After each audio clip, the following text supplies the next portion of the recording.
that there's last time we did a show together, there was so much interest in what's going on, a good, frank discussion about current events, and there's so much to talk about now. And I think that this is a good venue to do this, just you and me, for a show. What do you say we do this, Jose? Of course, Matt, of course. I'm very happy to be always here with you and talk about those issues that matter for people. And particularly what's going on right now, we're seeing riots, we're seeing looting, and it was sparked off by a very horrific event, a display of police brutality, which goes on all the time, and it's a good thing that we got videos to call it out. And you and I are obviously clearly against any form of police brutality and all that. But what I'm particularly concerned about, Jose, is the looting, and it looked like there was a pre-organized insurrection. That this yes, it's like waiting for an event like this to go off. Right, and it is. You see, and they try to, because it's election presidential year, they try to link that to Donald Trump, which is nothing to do with that. The local police is under control of the mayor. Yeah, and they're all Democrats. The mayor is a Democrat, the governor of that area is a Democrat. But this was used as a way to try to trigger some sort of what looked like a prearranged type of thing, Jose. I'm going to let's take a look at a few memes that have been floating around. And so do you think that Antifa is behind this, and George Soros, Jose?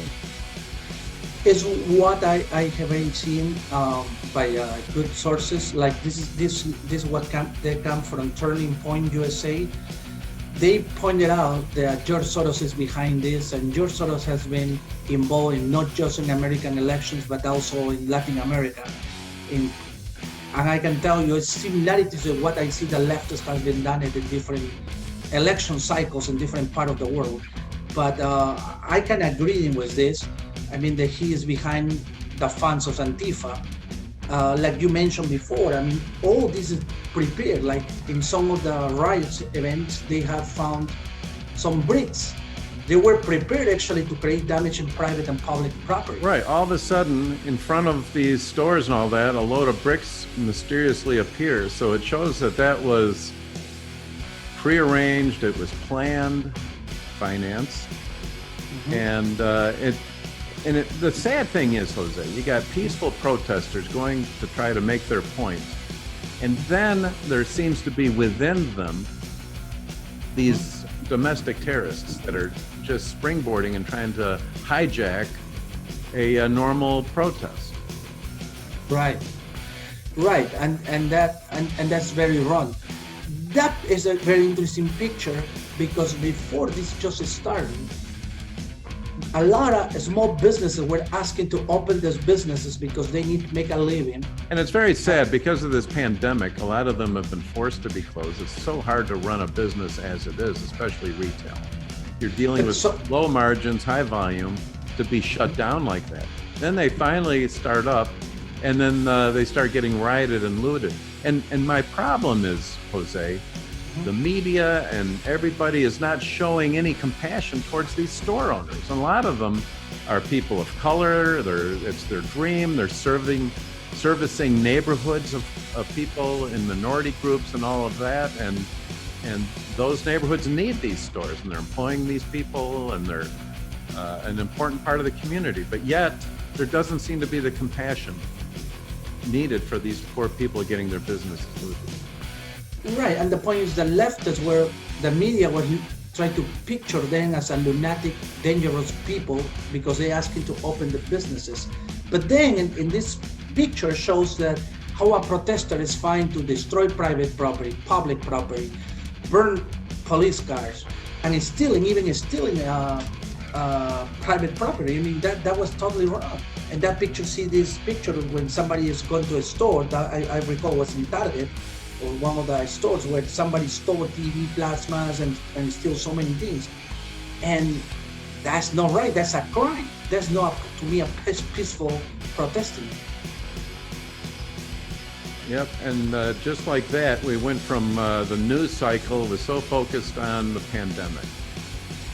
Very sad. And now, and they were all upset when there were protests about the pandemic, Jose, and like in Lansing, Michigan, with people did a peaceful protest with guns and everything. It was all peaceful and clean, but yet you heard the governor, you heard, or I should say the governess, and you heard the media and all that complaining, oh, they're spreading the pandemic, they're not wearing masks, they're too close to each other.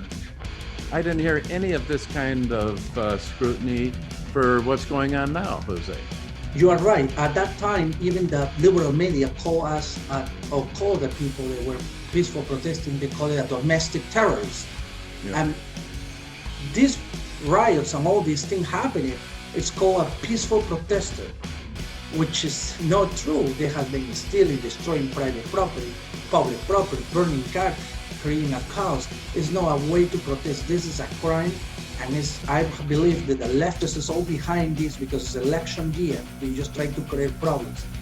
Instead, uniting our country are trying to divide our country, and that's wrong. And obviously, and this is a good point you brought up here, Jose, that it's not about George Floyd anymore. That these cities are burning, they're being looted. It's really a form of an attempt to spark a revolution.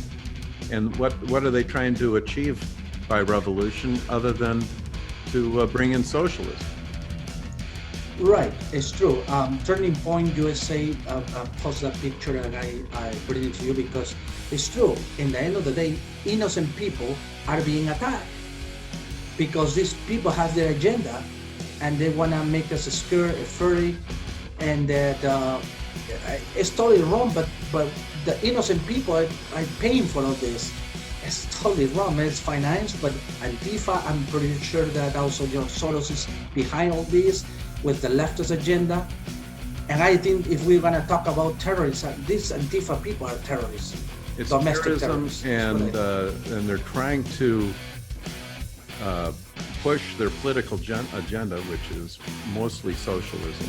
And the interesting thing, what we're observing here, and what happened to us here in Michigan, Jose, is that with the declaration of an emergency, which the governess has done, she has become like a socialist dictator.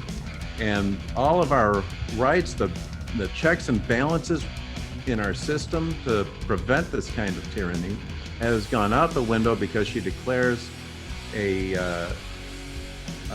state of an emergency. And now we're sort of like under whatever she feels is right, what businesses can be open, which ones can be closed, when they open, when they close, what you can sell. And it gives us a taste of what socialist tyranny is all about, Jose.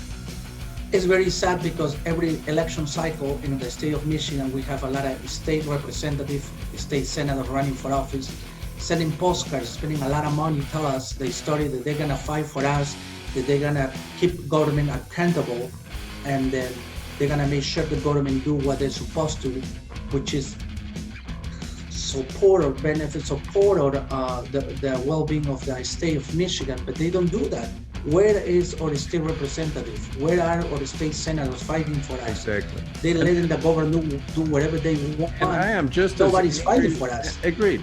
I'm just as angry with the Republicans in our state legislature as I am with the Democrats, because the Democrats are doing what I expect of them. But the Republicans, where are they? They should be out on the Capitol steps with bullhorns and raising and rallying public support for what's going on.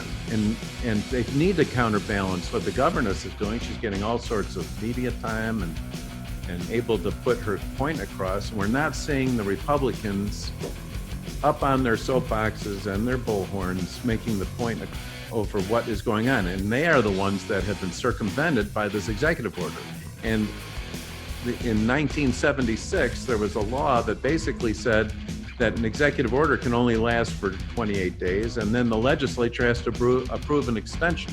She came forward with a request for an extension. The legislature did not give it to her. She's still got us under this socialist tyranny that she's created. It's true and it's sad. I ask all the people that's watching this to pay attention about when it's election cycle like now. If you're gonna be elected or state representative, make sure that you Google it, make some research because these people represent us in the legislature. They do. When they make mistakes, we have to pay for it. Exactly, Jose, and it's very important that people do remember this, and I hope that the legislature puts through clear laws now that prevent the ability for a governor to just totally declare in a state of emergency at any time and keep it in place as long as they want, because that's not what this country is about. That's not what freedom and liberty is about, Jose. That's right. And for people that are watching us, because I know a lot of people watch Matt, Marco, and I on the social media, I invite everyone to actually go to Facebook and look for North Auckland Republican Club. North is educating a lot of people about candidates, about issues, so you can learn about it. Yeah, you gotta. Because we're gonna tell you the truth. You're not gonna see you gotta search North Auckland Republican Club, because I found when I search North, there's too many other Norks out there, which is NORC, but North Auckland Republican Club. And we have a YouTube channel. We'll have our own YouTube channel for us, Jose. This will be independent. What we're doing here is not going to favor any particular political party. We just want good government, right, Jose? That's right. That's right. And we're going to continue. You and I will continue to do short videos like this, looking at specific topics. So for everybody, thanks for tuning into us, and subscribe to what we're going to have on our YouTube channel here. Hit the bell, and we'll constantly give you new content. Thank you. Thank you. Okay, thank you, everyone, for watching, and God bless you. Okay, adios. Bye-bye.